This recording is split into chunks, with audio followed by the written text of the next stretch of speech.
Hello guys, it's Christian from Nordic. Today I'm gonna show you my local winning blind second Shaddoll Dogmatic Invoked deck. I changed a few things from last week. Also, I technically did go undefeated today. I had one draw in round 3 against Prank Kid. But other than that, the deck is still performing wonderfully. So I'd like to show you my small updates to the deck. So to start off, played Aerial, Beast, Dragon, 3 Shaddoll Fusion, and 1 Schism. I cut 1 Wendy, it didn't come up as much, and it was kind of bricky. You want to have the ratio of the power cards to the bricks be as low as possible with this deck. So yeah, I cut 1 Wendy compared to last week. Then I played the Dogmatic Engine, 3 Nadir Servant, 1 Ecclesia, 1 Fleur-de-Lis. These cards were good. They progress your own game state, and they have a pretty low brick ratio because you have 3 power cards and 2 bricks, and they're not that terrible to draw. Then I played 3 Alistair, 3 Meltdown, 1 Terraforming, and then 3 Invocations. So I decided to up it with the 1 extra Terraforming this week, and it was good. Meltdown is the best card of this engine, and I just decided that it was worth having the extra Meltdown and also a slightly higher consistency, even if you did see multiple Alistairs. It also helps give you a little bit more value out of playing 3 Invocation. This was my engine, the cards that do something in the deck. Now I'm going to show you the consistency cards. I played 2 Phantasme, 2 Talents, 3 Desires, and 1 Upstart Goblin. I don't consider Phantasme a hand trap. I only play him to see my power cards more often. I'm probably going to play a third of this. I would if I wasn't playing in our locals specifically, because a lot of people are playing cards where Phantasme is not as good, but the card is still very good in the deck. So yeah, this card is crazy. I played 2 Talents. Talents is pretty good. It's not my favorite card. I would maybe consider a third of it, but I don't like the card that much, but it serves a quite unique role in terms of deck building where it can do multiple things, and I do like that about it. And the deck can be a little bit brittle to hand traps when you're trying to progress your own game state, so Talents can sort of help with that a little bit while also dealing with other situations. So Talents was pretty good. But yeah, I would probably consider a third Phantasme and a third Talents, and then I don't quite know what I would cut.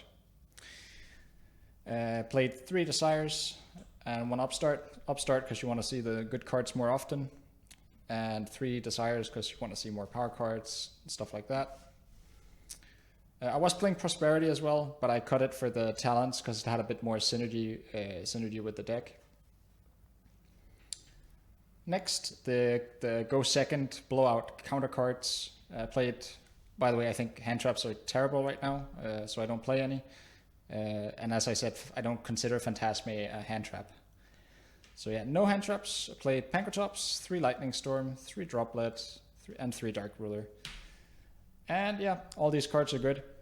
You could maybe change the Lightning Storms a little bit around if you are not having to deal with as many back row decks as I have to. But yeah, it was good. Would like to play Super Poly in the main again because it has some nice synergy with also being able to progress your game state, and it also works as a really strong counter card, but alas, there was no room. Side deck, played 3 Lancia. The only hand trap I think that's worth playing right now because it's just so generic and you can struggle against Dino, which this can completely shut down. So Dino is actually the main reason I'm playing it.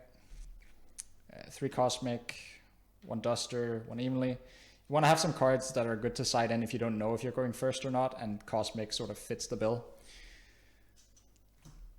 Then 3 Super Poly, same logic. Going first or second, this card's are good. And I also side in extra Shaddolls because I have 7 cards in the main that are terrible going first. So 3 Ruler, 3 Lightning Storm, and 1 Pank.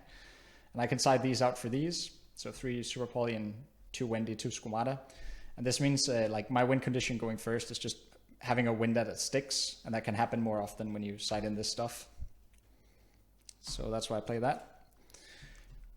Also, it didn't have it like the side deck pattern gets very strange if you try to add in more counter cards for other like combo decks and stuff, because you already have so many in the main and you also have the super polys and such, so it didn't really feel necessary. Then for extra deck, 1 Construct, 2 App Cologne, 2 Winda, 2 Mechaba, 1 Algoidius, 1 Radiant, 1 Caliga, 1 Starving Venom, 1 Entis, 1 Anaconda, 1 Gravity Controller, and 1 Artemis. I think I've explained all of this multiple times now. The only change from last week is dropping a Construct for the Caliga, because I realized the Construct didn't come up as often. Honestly, it almost only comes up when you're super polying. However, you could play something like a Golden Lord if you wanted to get extra value off Shaddoll Fusion going second if you were in a situation where App Cologne is not as good. But yeah, that's the deck. I'll see you in the next video.